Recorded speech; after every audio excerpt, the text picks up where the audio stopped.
Nancy is a master's prepared RN with 14 years of oncology experience in both the inpatient and outpatient setting. Since 2018, she has worked at the NYU Langone Cancer Center with Dr. Deborah Axelrod as a certified breast care nurse. And we are now going to turn over the presentation to Nancy. And I thank her immensely for joining us. Yes, I second. Okay. So, thanks everybody for having me. I'm so happy to be here with you all. And it's so nice to be able to see your faces, everybody from all over the place. I thought that this would just be people from Queens. It's interesting that it's, people from California and Florida and California and, everywhere. So anyways, it's really nice to see everybody. I want to just say up front that when I was putting together this presentation, I was focusing on cancer-related fatigue in breast cancer survivors. But obviously there will be information in here that hopefully will be applicable to those of you who are survivors of other cancers as well. So I'm having a problem with my tech, and so Stephanie is helping me share my screen. So Steph, if you're able, would you mind pulling up the slides? Okay, thank you. So, the topic is cancer-related fatigue, how to address and manage it.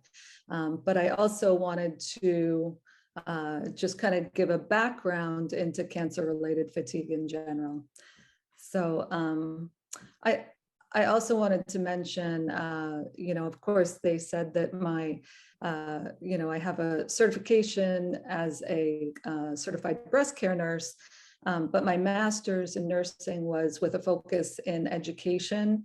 And so I really am happy to be here with you guys today and look forward to this talk and to your questions afterwards, because patient education is one of my interests. I also at NYU Langone, I serve on the Patient and Family Education Committee. So it's really a passion of mine. So Steph, next slide, please. And sorry, I just have to reconfigure my screen.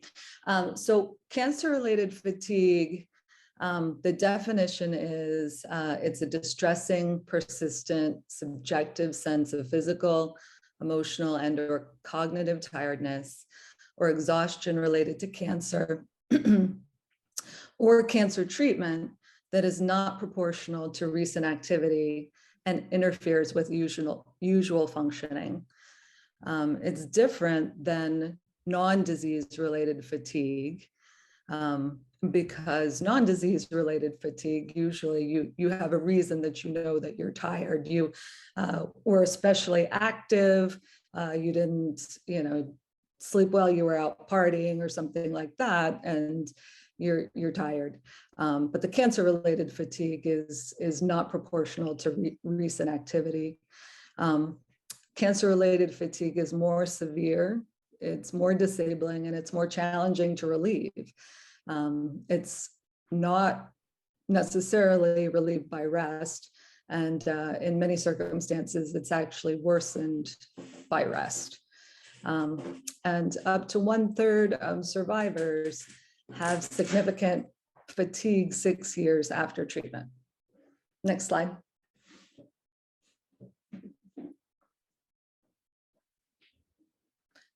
There's also some criteria for cancer-related fatigue, which I'd like to just kind of lay out there.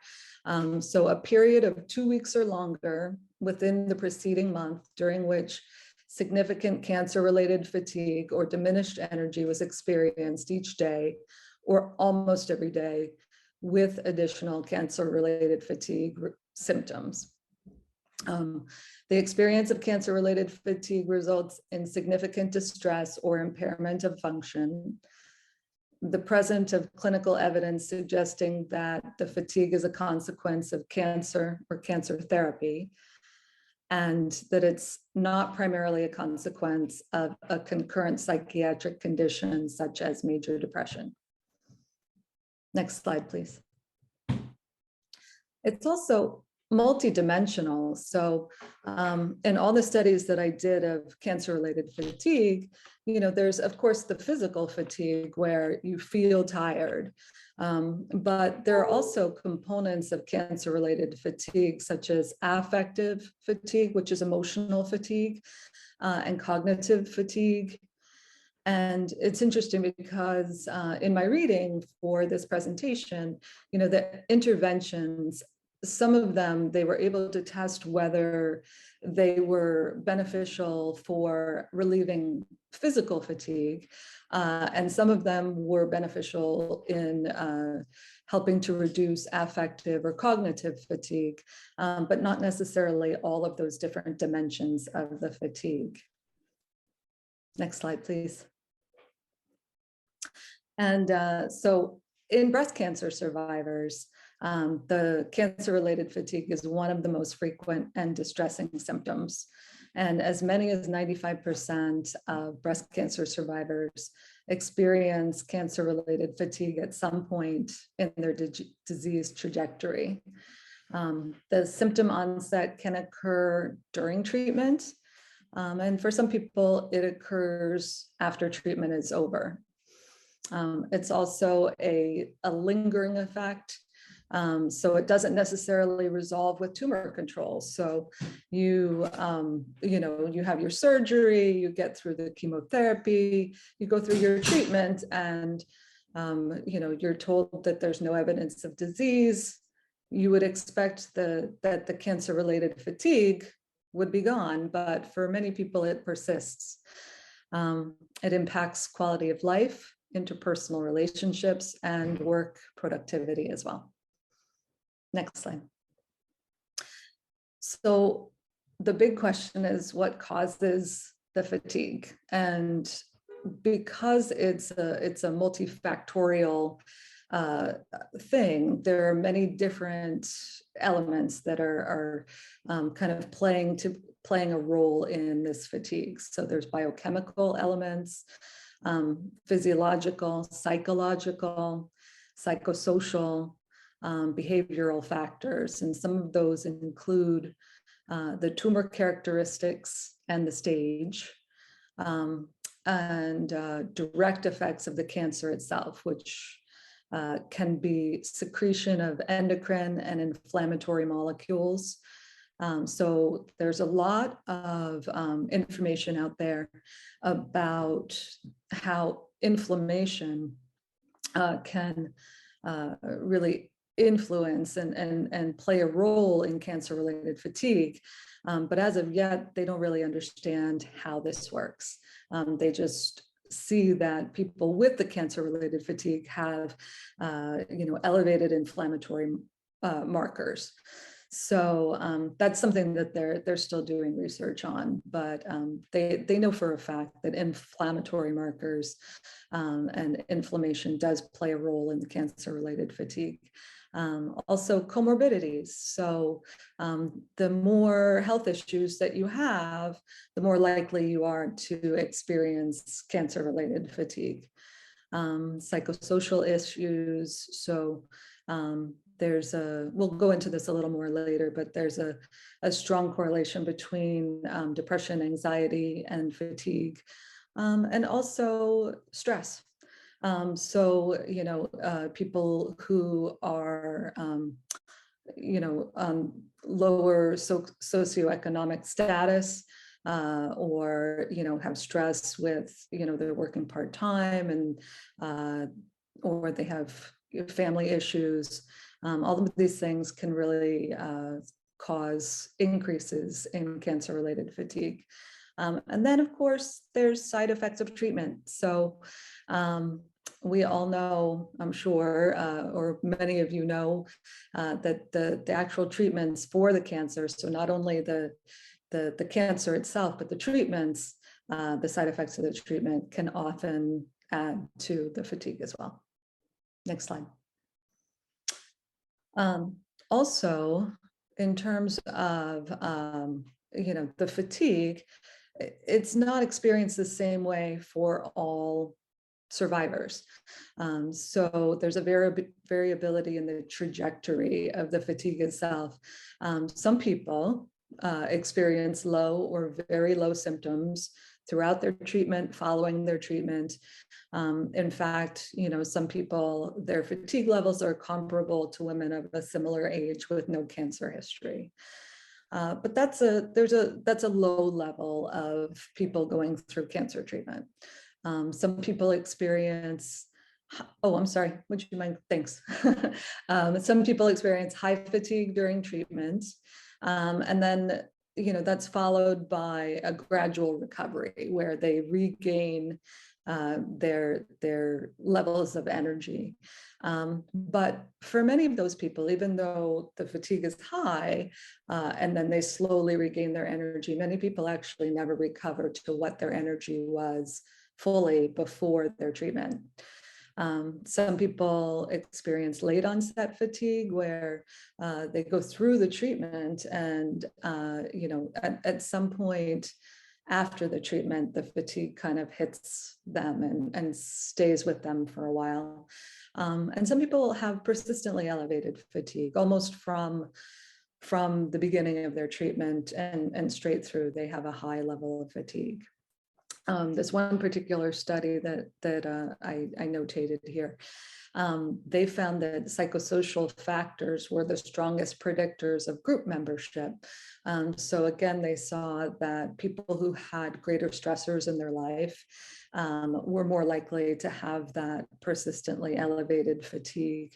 And people who had a lot of social support, were financially stable, were more likely to be in the low symptom group.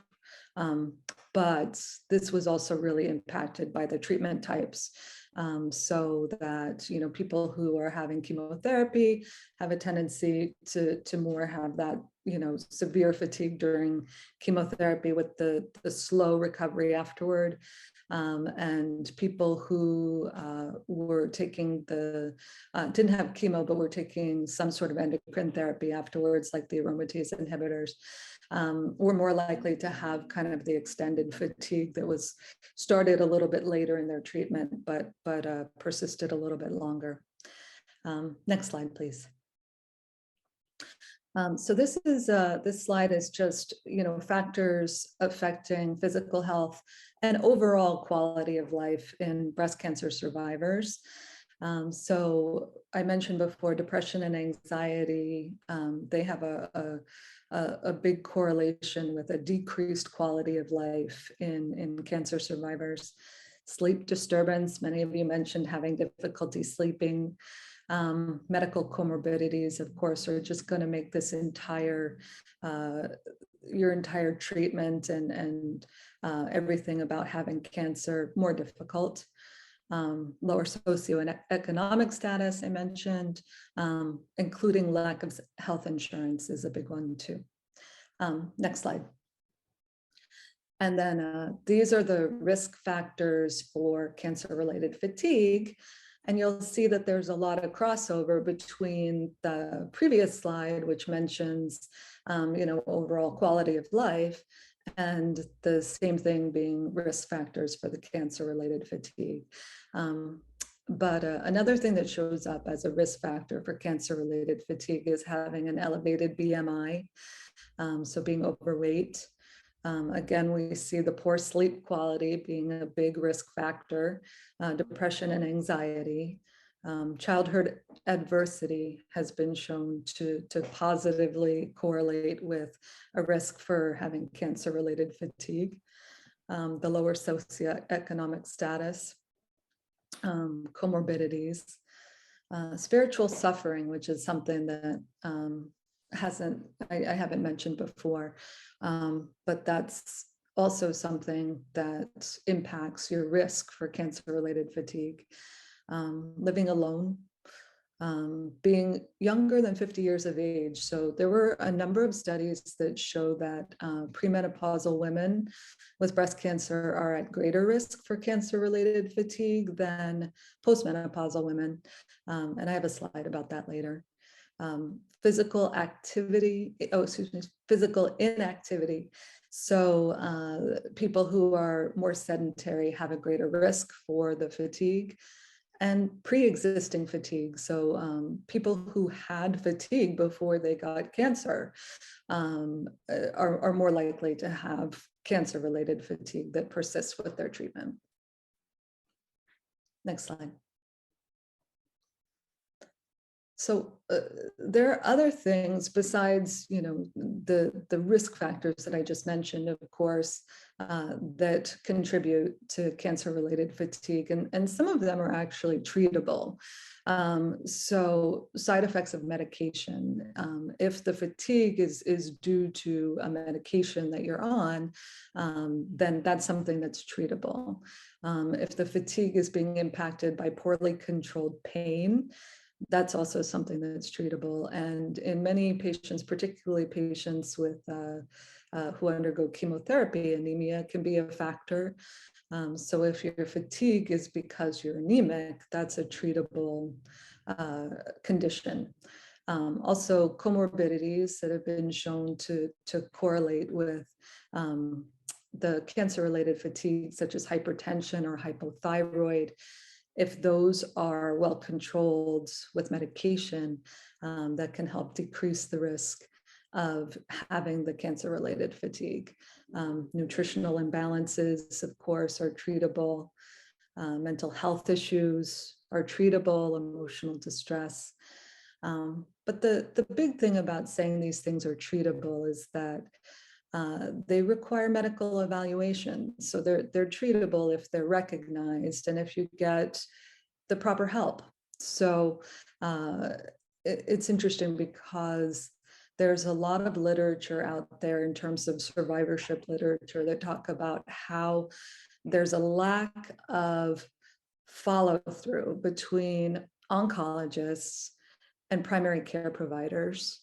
And also I added in mental health providers, because if it's a mental health issue or an emotional distress issue, then it's really important that you have everybody on your care team talking to each other and working together to help you, become as the best possible care that you can get to make you feel your best. So I know that it's important that oncologists are talking to primary care providers and vice versa, that your oncologist is keeping your primary care provider in the loop. And if you're having mental health issues, it's really nice if you can find somebody who has a background in oncologic psychology, because of course that's going to really impact their ability to treat what's going on in terms of the cancer from the lens of the cancer as well. Next slide, please.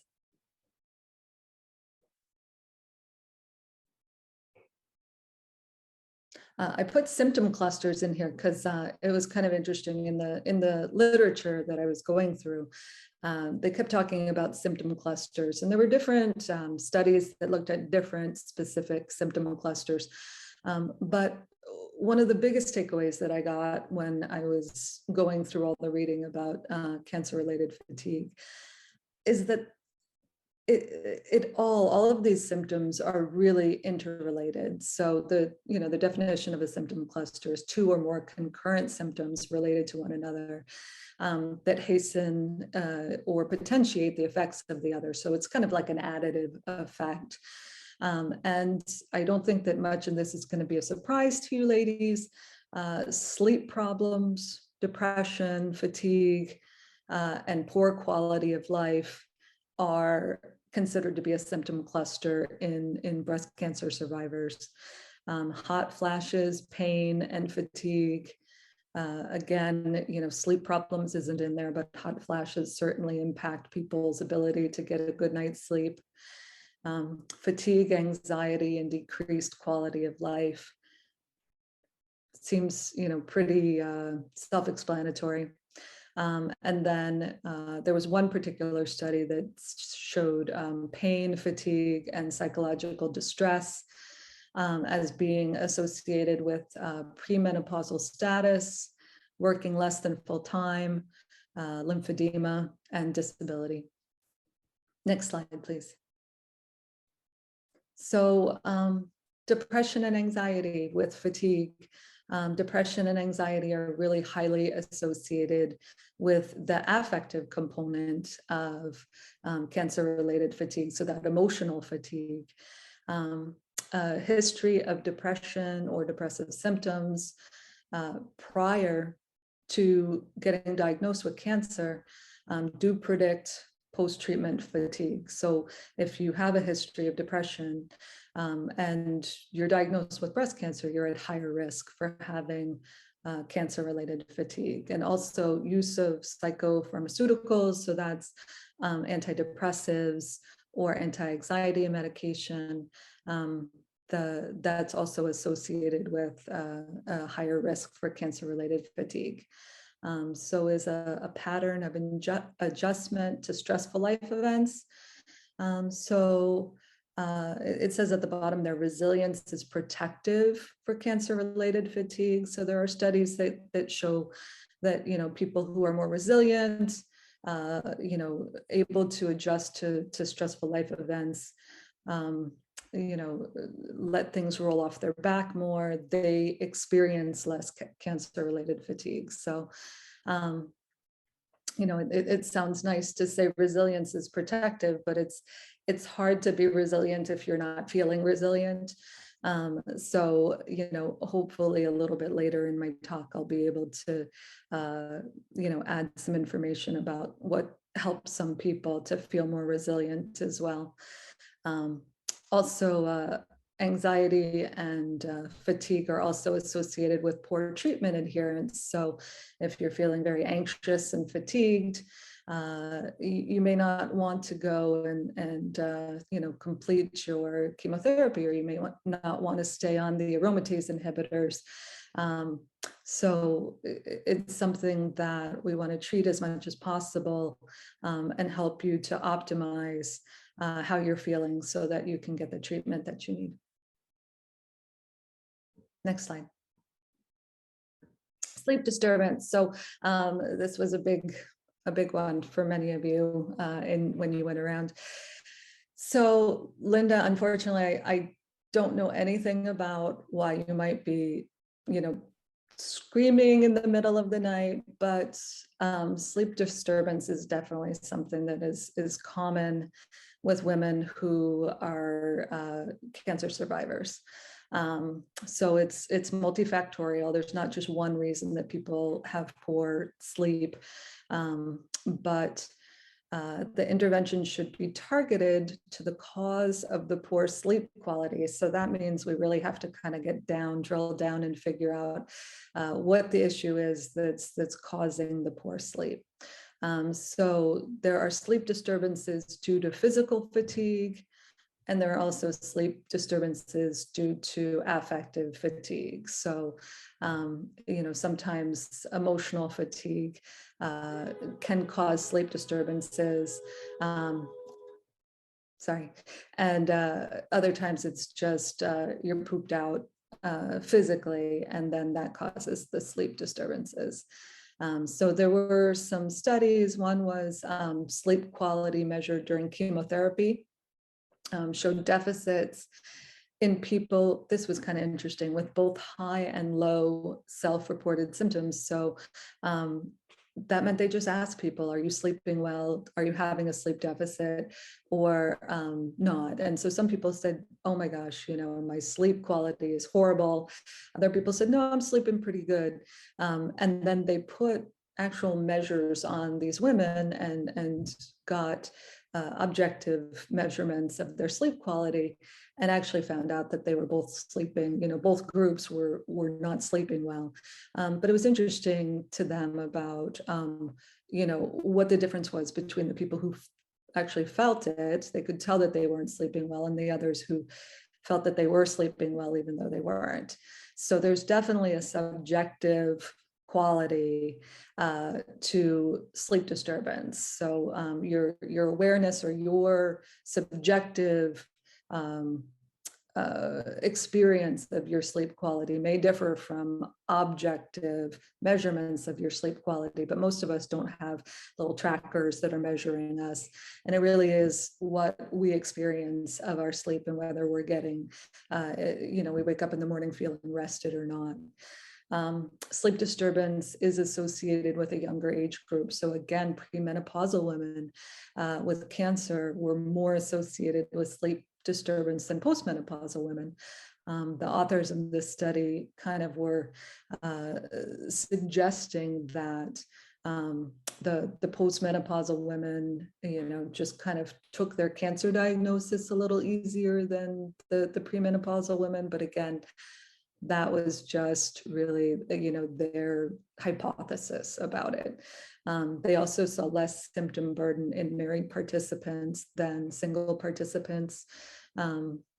So again, there's a psychosocial component. And there was a positive correlation with obesity and medical comorbidities. So women who were overweight were more likely to sleep poorly, and also those with medical comorbidities such as hypertension, diabetes, and other health issues also had poor sleep quality. Next slide, please.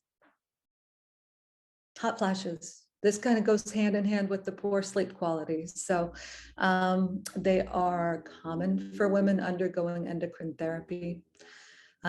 They impact both physical and cognitive fatigue. And of course, they're associated with sleep disturbances and cancer-related fatigue. There was one study that said that acupuncture might benefit people who are having hot flashes, but there really isn't enough research to say definitively that it does help. But it's one of those complementary things that if you're interested in, there is no reason not to try it, really. It's not something that is a risk to do. There were other studies that said supplements may improve symptoms. I know that some of the medical oncologists in the Perlmutter Cancer Center at NYU do tell their patients about supplements that can help with hot flashes. And just anecdotally, I mean, this isn't an official study or anything, but anecdotally, I always ask my patients who are on those whether they get any relief from them. And most of them, it's a mixed bag. Some people say it helps. It helped initially, and then it didn't help so much anymore. But supplements may help. There is a little bit later in the talk, I'll just mention some other supplements for fatigue as well.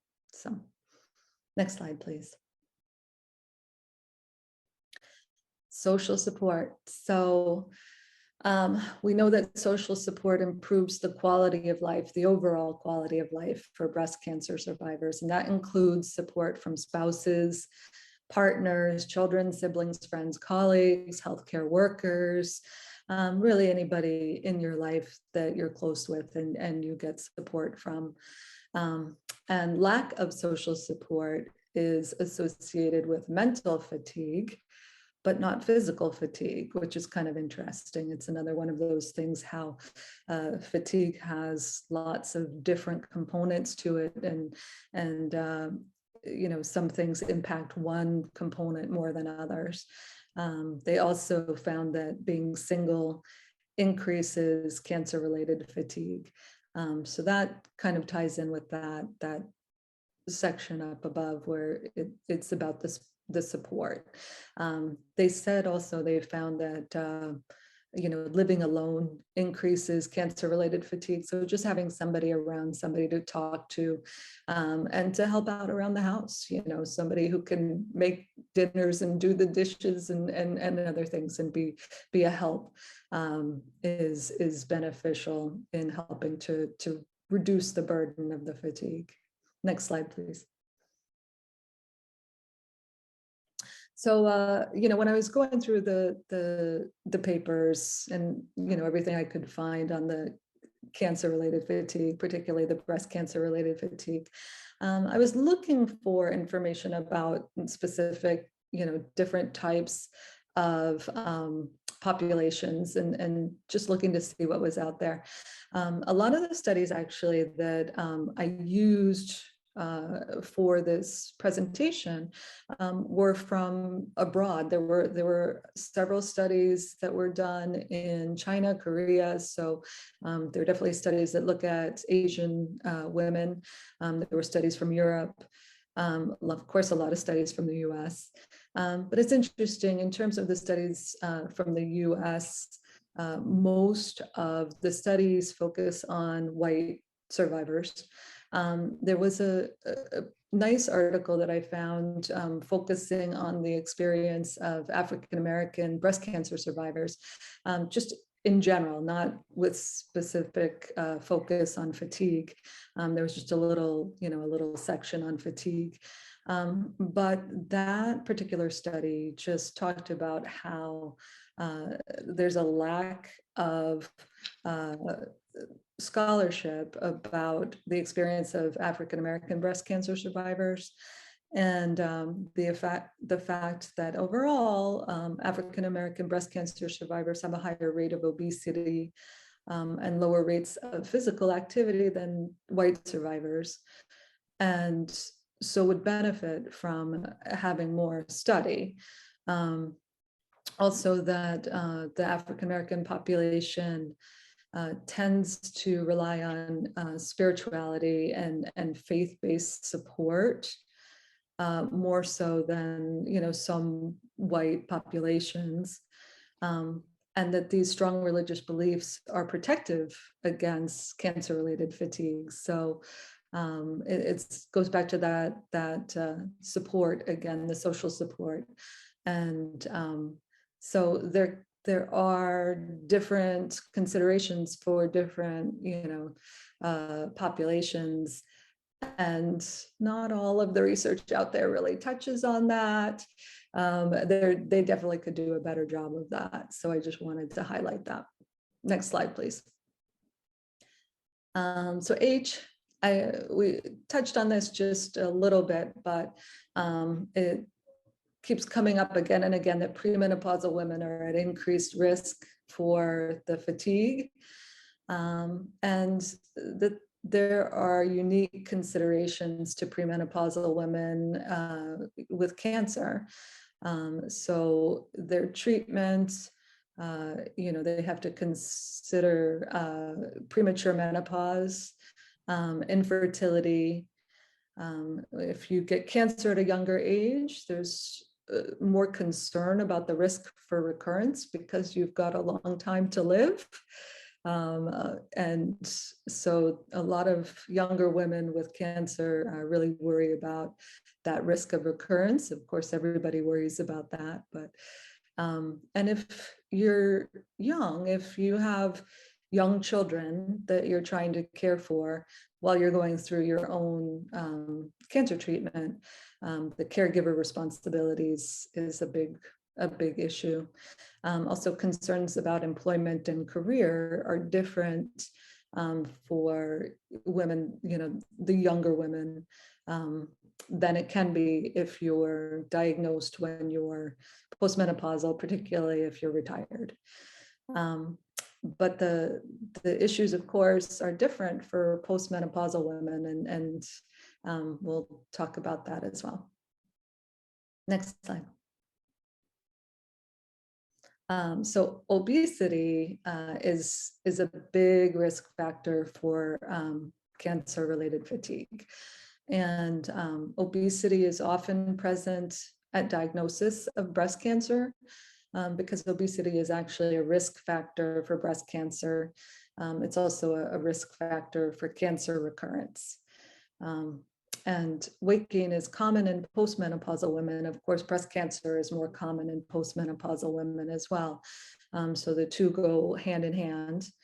And weight gain can also occur as a side effect of the breast cancer treatment. So many women who are on the aromatase inhibitors really struggle with weight gain and have a hard time keeping the weight off. Obesity is also associated with chronic inflammation. And I mentioned before that they have found, researchers have found an association between the inflammation and the fatigue, although they don't know exactly, how it works. They do know that there's an association there. So the fat cells, if they're increasing the risk of this chronic inflammation, that increases the risk of fatigue as well. And a higher BMI at baseline, so people who are diagnosed with cancer and are already overweight, they have higher risk of physical fatigue before, during, and after treatment. Next slide, please. So chemotherapy, a lot of you mentioned that you had chemotherapy, and it's well known that fatigue is really, really common for people who are undergoing chemotherapy. So it tends to have a cyclical nature to it. When you're getting chemotherapy, depending on the regimen of the chemotherapy, it can differ a little bit, but the fatigue tends to peak a few days after chemo, gradually subsides, you start to feel better, you may have a couple of weeks or so, and then you have your next treatment, and then you're fatigued again. But for some breast cancer survivors, it's kind of additive where they don't have that cyclical nature. So the fatigue just kind of adds on top, every cycle it's additive. It just doesn't subside, it accumulates over time. Next slide, please. So the benefits of physical activity for breast cancer survivors. So there's an inverse relationship between physical activity and recurrence and breast cancer related death. So what that means is that they've seen that the more physically active you are, the less likely you are to have a recurrence, and the less likely you are to die from breast cancer. And greater physical activity is associated with a decrease in recurrence, I just said, and less mortality. During breast cancer treatment, early intervention can provide long-lasting benefits. So they've also found that even during treatment, early during treatment, the sooner that you can start some sort of activity, even if you weren't active before treatment, the sooner that you start some sort of activity, the longer that you feel the benefit afterwards. So these benefits have been shown, different studies show different things, but the benefits have been shown to last long after treatment is completed. Next slide, please. So exercise is the most effective intervention for cancer-related fatigue. Saying that, it's really just a moderate benefit. So it's not a strong benefit. It's not a weak benefit either, but it's the best benefit that we have. So of everything that they've studied so far in trying to see what can we do about cancer-related fatigue, the thing that's shown the most to be the most helpful is really exercise. So they've studied all kinds of different types of exercise, aerobic exercise, resistive exercise. So resistance exercise includes weightlifting. It also includes like resistance bands. But they've looked at them both jointly, they've looked at them separately, and they've both demonstrated effectiveness. I'll tell you some more specifics. They've looked at exercise in a supervised environment. So, with somebody kind of helping you figure out a good regimen for yourself and supervising versus just kind of doing it at home by yourself. What they know is that the exercise should definitely be individualized and gradual progression of intensity. So it depends on a lot of things. It depends on what was your baseline level of activity and how are you feeling wherever you are in terms of your treatment trajectory. If you are undergoing chemotherapy, you may not be able to take on the same kind of exercise activity as once you're done with the chemotherapy. But whatever you do, they recommend that you start kind of at a lower level and gradually progress with intensity. And they do say that the majority of breast cancer survivors, and that's throughout, any area of their treatment. So during treatment, after treatment, most breast cancer survivors don't meet physical activity guidelines. So it's something that we can do. It's an area where we can all improve. So, next slide, please. So the exercise recommendations, this is what the recommendations are. Moderate intensity, at least moderate intensity. You should increase your heart rate 30 minutes a day or 10 minutes 3 times a day, at least 5 days a week. So, most people, breast cancer survivors or not, most people probably are not meeting that guideline. But it's very important, particularly for our breast cancer survivors, because of the benefits for fatigue and the decreased risk of recurrence or cancer-related mortality as well. Next slide, please. So benefits of exercise. So positive effects on body image, self-esteem. Everybody knows about, exercise-induced endorphins. When you work out, you get that rush of good feeling. Emotional well-being, improved sexuality, decreased sleep disturbances, improved social functioning. They've shown that it decreases anxiety and it decreases pain as well. Hey, stop. Next slide, please. So how does it help? So inactivity leads to deconditioning, and that leads to muscle wasting. So when we lose muscle mass, it affects the way our body works. And of course, it increases our sleep disturbance as well. Inactivity. When you're more active, you're more likely to be able to get a good night's sleep than if you're less active. So increased levels of moderate to strenuous activity can mitigate fatigue through various metabolic and inflammatory pathways. Again, here's this kind of vague idea of the inflammation and the metabolic pathways that are increasing the risk for the fatigue.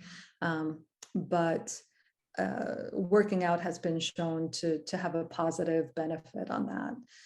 It improves your muscle strength, aerobic capacity, and is beneficial in activities of daily living. So there were some interesting studies. It doesn't really have to do with fatigue, but interesting studies about resistance exercise and improving, particularly in patients who have undergone lymph node surgery and then have some decreased range of motion. They're worried about using that arm, and exercise has been really beneficial in them in terms of regaining their strength on that side. Has been helpful in activities of daily living as well. Next slide, please.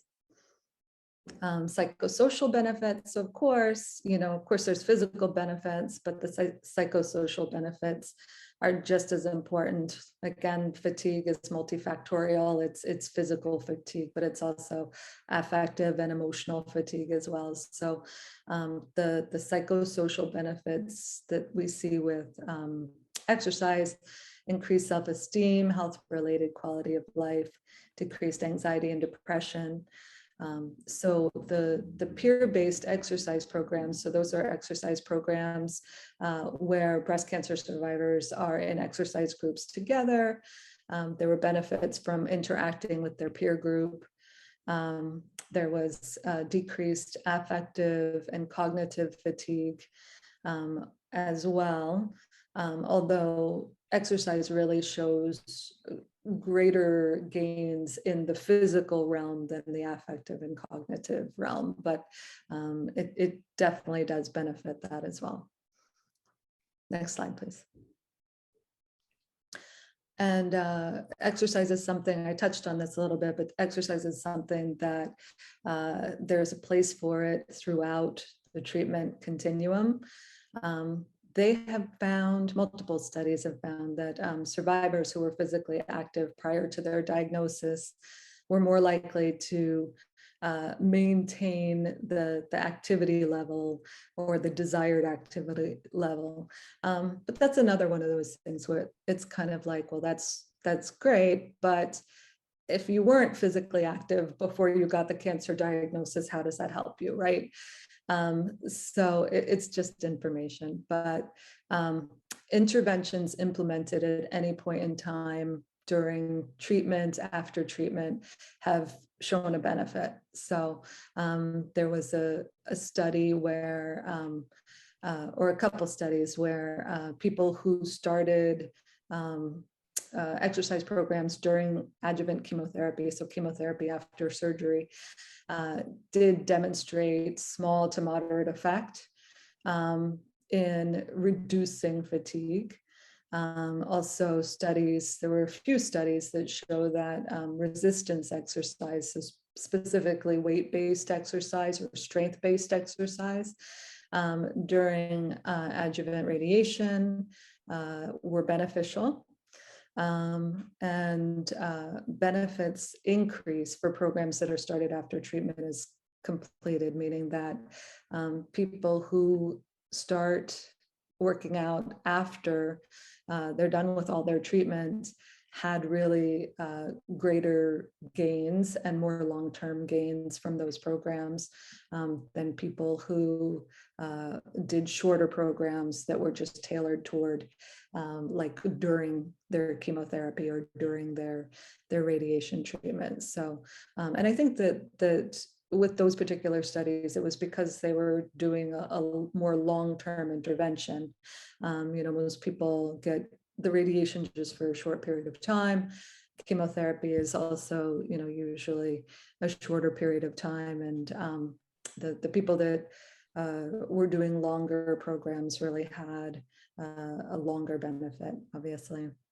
There was an interesting comment in one of the articles about wearable sensors, so smartwatches, any of those other new technologies, really providing an opportunity because for some people it's just prohibitive to go somewhere and do a class, and not to mention COVID. So, there are a lot of people that don't want to, even if the gym is open, they don't want to go to the gym right now.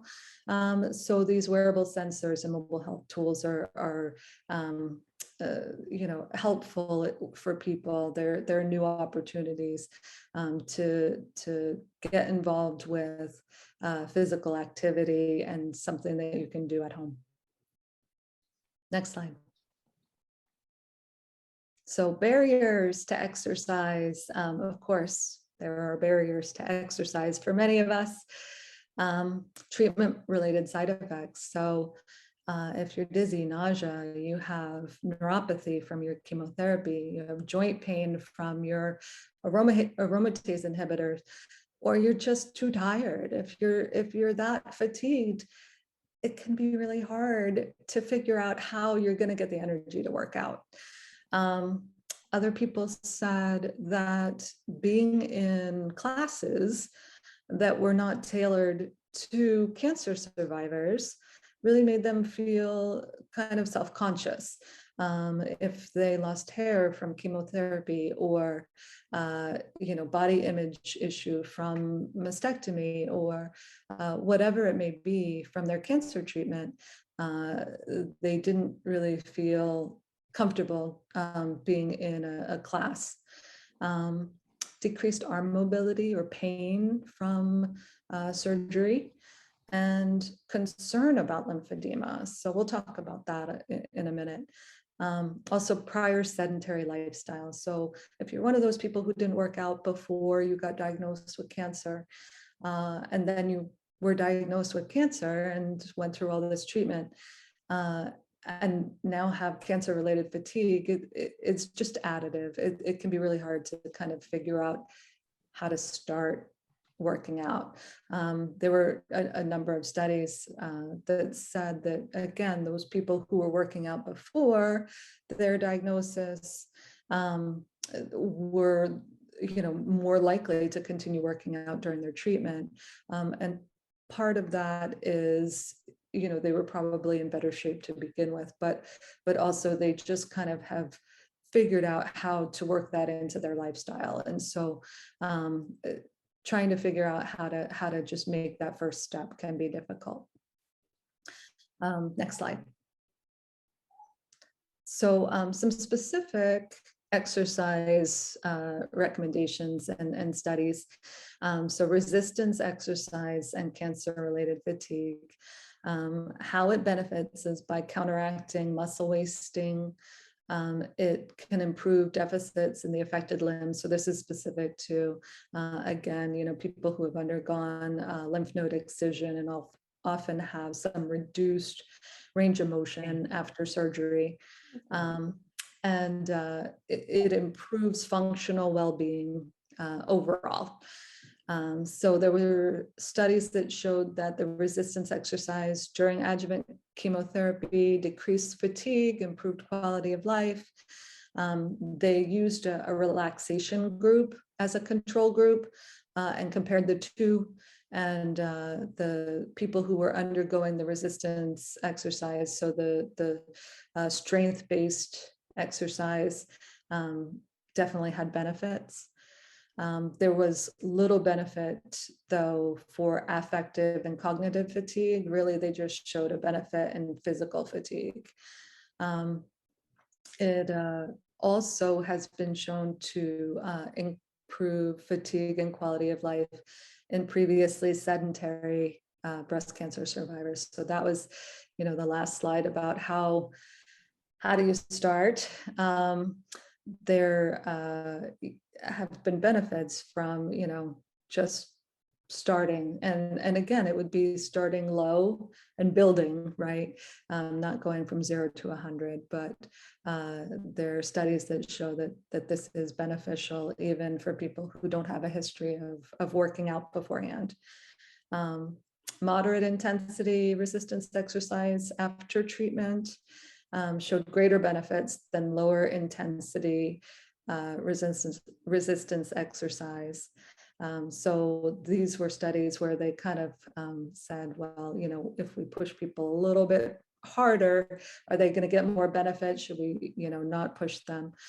So actually the moderate intensity did show a greater benefit. But again, this was progressive. So they didn't start out at the moderate intensity, they built up to it. And that showed a greater benefit than aerobic exercise by itself at any intensity. So there definitely is a role to resistance exercise and cancer-related fatigue. And they suspect it has to do with that muscle wasting and the metabolism in your body when you don't have adequate muscle store.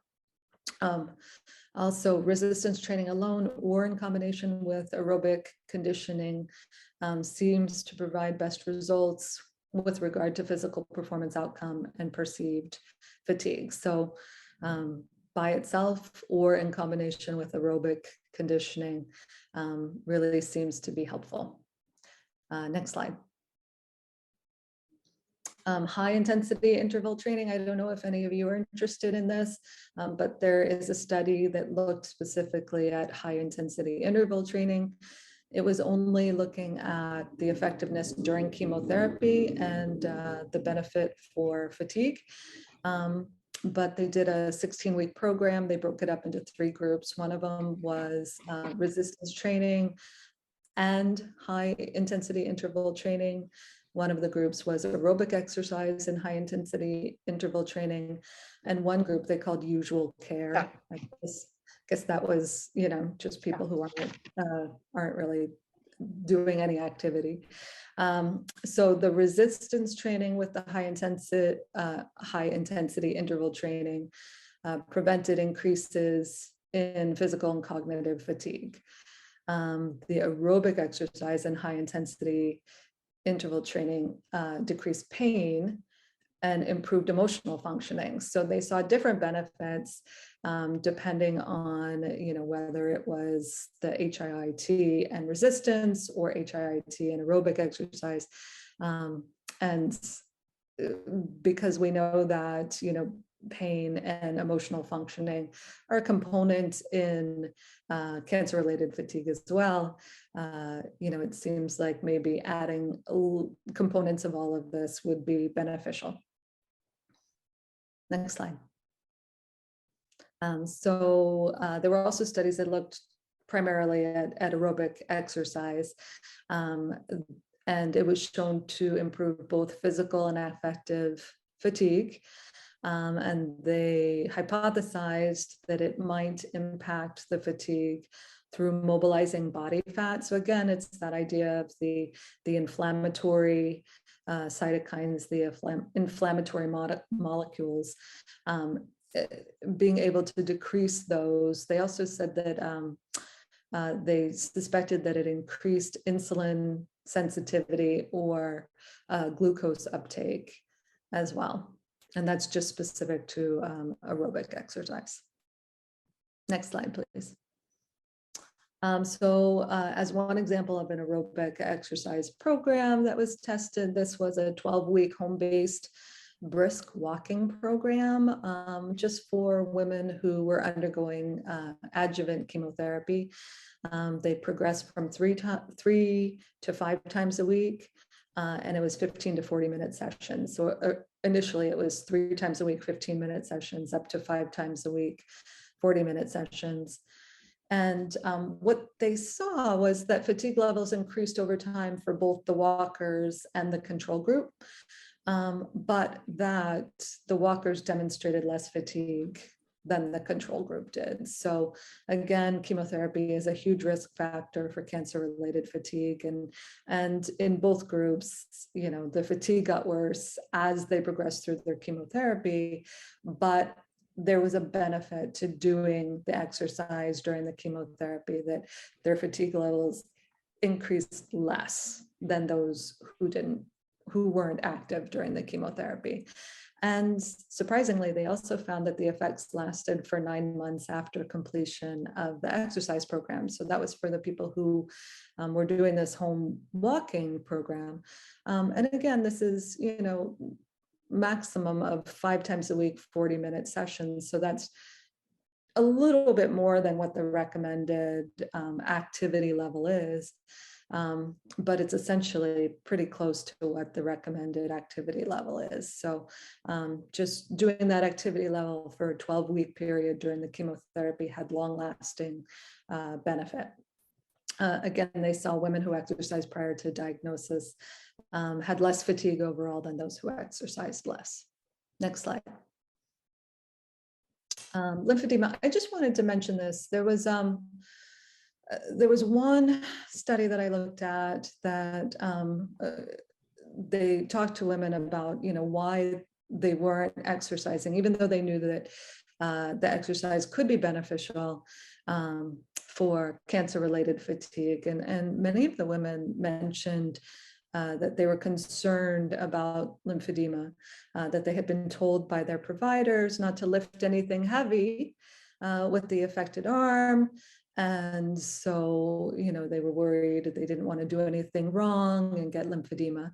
So I just wanted to mention, even though this isn't specific to fatigue, the recommendations not to lift anything heavy with the affected arm are really outdated recommendations. The literature over the last 5 years has shown that exercise, and in particular, resistance exercise, is beneficial. It's actually it's helps to prevent lymphedema rather than worrying about it being a risk factor for lymphedema. It can help prevent it. It improves blood flow through the arm and helps mobilize fluid in the arm. So just for any of you that may have been told to really be careful not to lift anything heavy. Now, I want to be sure that I say that, again, this is something that should be progressive in nature. So if you're going to start lifting weights, you don't want to go from not lifting weights to trying to bench press something, 50 pounds. So it's, within reason. But again, strengthening the arm is beneficial. And also lymphedema is a risk factor for fatigue as well. So, okay, that's it. Thanks. Next slide. So psychosocial and complementary intervention. So I'm off the exercise bandwagon here. So there are, of course, there's a lot of other studies out there as to what can be beneficial for cancer-related fatigue. Cognitive behavioral therapy is one of the things that has shown the most promise, but it's kind of a tricky one because it's not readily available and it can be costly.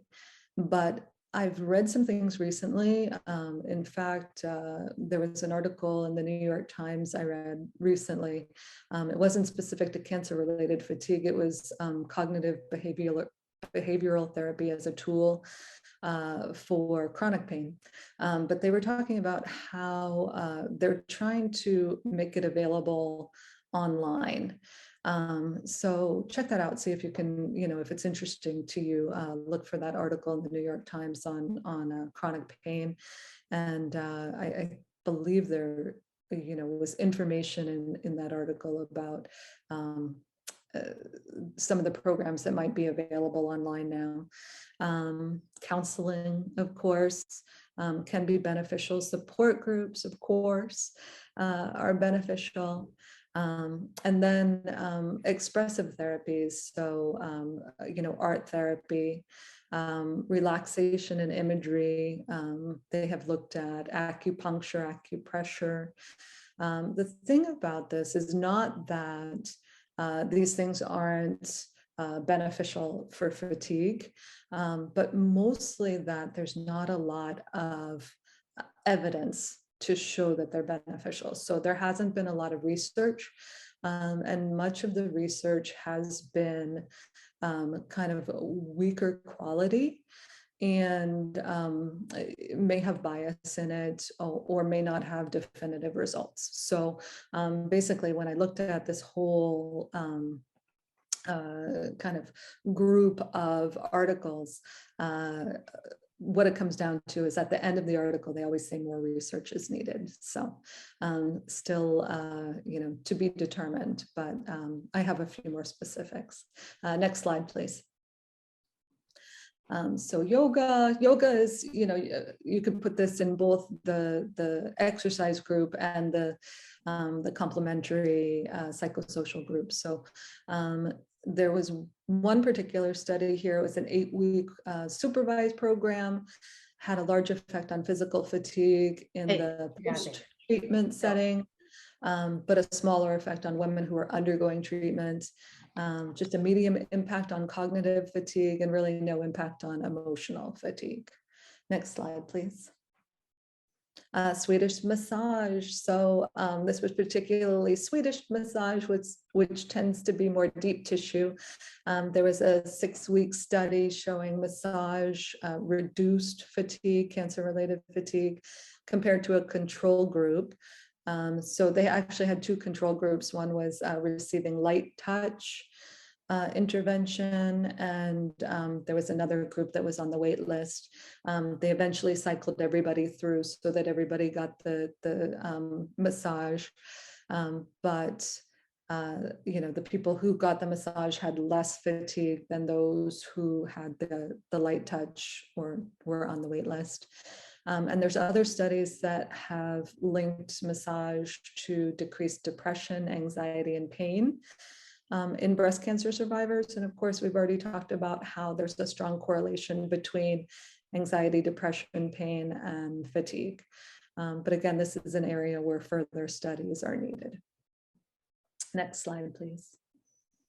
Art therapy. So of course, art therapy gives people a way to express feelings that may be difficult to communicate verbally. It could be music, visual arts, dance, movement, sculpture, poetry, drama. And it may provide benefits with respect to anxiety, depression, and fatigue. And studies typically have been short-term and in group settings. So, somebody runs a 4-week study for breast cancer survivors, or, women who are undergoing treatment, chemotherapy. But there's not a lot of evidence out there to say definitively that any particular type of art is beneficial. And I couldn't find anything where there's any studies of people just doing art for themselves at home, So again, more studies are needed.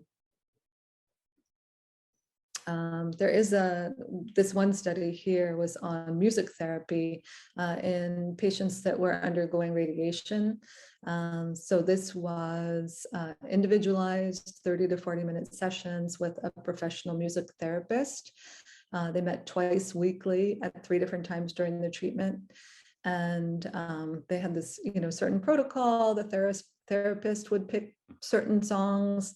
The patient would pick their own favorite songs, and then they would end with a faster song, and then concluded with a song performed by an orchestra and a singer. Not quite sure why, but that was the study parameters. And in this particular group, this particular study, they did show improved fatigue, decreased symptoms of depression, and overall increased quality of life in the patients who underwent the music therapy versus the control group. Next slide, please. Diet. So this is an important topic, and there's not a lot of data out there. So there is a reduced risk of non-cancer mortality with a healthy diet. So that's something that, I think everybody knows, is that eating a healthy diet reduces your risk of dying of other causes. So again, this comes down to comorbidities. Like I said, though, there's not a lot of studies about diet and its impact on fatigue in breast cancer survivors. So there was a study that said in postmenopausal women, lower diet quality was associated with shorter sleep duration. Of course, poor sleep quality is associated with cancer-related fatigue, as we know. There was another study. This was a kind of a very specific study, but they studied women with increased soy in their diet and cruciferous vegetables, so things like broccoli and cauliflower. And the women who increased their soy and cruciferous vegetable intake demonstrated decreased menopausal symptoms and decreased fatigue. But this was specific to white breast cancer survivors. So that was that particular study. Next slide, please. And fatigue reduction to diet. So this was really the most specific study for this particular topic. So they studied what they determined to be a fatigue reduction to diet. It was replacing typical foods with fatty fish, nuts and seeds, so fatty fish high in omega-3, nuts and seeds also, whole grains, fruits and vegetables, and in particular, they emphasized green leafy vegetables and tomatoes. Obviously, you want to get, as many different color vegetables and fruits as you can. But the researchers hypothesized that this diet was, because it's high in antioxidants, it would decrease the inflammation. And by decreasing inflammation would help to alleviate fatigue. So they did a 3-month intervention with breast cancer survivors, and they compared those people who tried this diet with a control group. And it did improve both fatigue and sleep quality in the patients who did the fatigue reduction diet. Next slide, please. So supplements. Yeah, this is a tricky one because the supplements are a tricky topic in general because there's just not a lot of study into the supplements. So the fact that they're not regulated by the FDA, there's no, with no regulation, there's no control over in any given supplement how much of the active substance you're getting, and also because they're not regulated by the FDA, they don't get studied the same way as drugs do, and then there's potential drug interactions. So this one study that I found, it's a systematic review. They looked at all the literature to try to identify all the studies out there and see if they could find benefits from dietary supplements, specifically benefits in cancer-related fatigue.